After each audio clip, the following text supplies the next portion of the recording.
પહેલગામ હુમલા પછી ભારતના એક્શન પ્લાનથી પાકિસ્તાન ધ્રુજી રહ્યું હોવા છતાં મંત્રીઓની બોલતી બંધ નથી થઈ રહી। તેઓ વારાફરતી ભારતને ધમકીઓ આપી રહ્યા છે। બિલાવલ ભુટ્ટો અને ખ્વાજા ચૂપ નથી રહી શકતા। ઘરે ખાવાના ફાંફા છે અને ભારતને હુમલો કરવાની ધમકીઓ આપી રહ્યા છે। કદાચ તેઓ 1971નું યુદ્ધ અને કારગિલના પરિણામો ભૂલી ગયા છે। હવે પાકિસ્તાનના સંરક્ષણ મંત્રીએ સિંધુ જળ સંધિ અંગે ભારતને ધમકી આપી છે। જીઓ ન્યૂઝ સાથેના એક ટીવી ઇન્ટરવ્યૂમાં ખ્વાજા આસિફે કહ્યું કે જો તેઓ સિંધુ નદીના પાણી પર કોઈ માળખું બનાવવાનો પ્રયાસ કર્યો તો તેના ઉપર તેઓ હુમલો કરશે। તેમણે એમ પણ કહ્યું કે જો કોઈ પણ માળખાગત સુવિધા બનાવવાનો પ્રયાસ કરવામાં આવશે તો પાકિસ્તાન તે માળખાનો નાશ કરશે।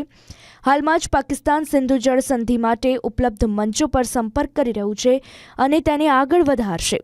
ખ્વાજા આસિફે એમ પણ કહ્યું હતું કે ભારત માટે સંધિનું ઉલ્લંઘન કરવું સરળ નહીં રહે।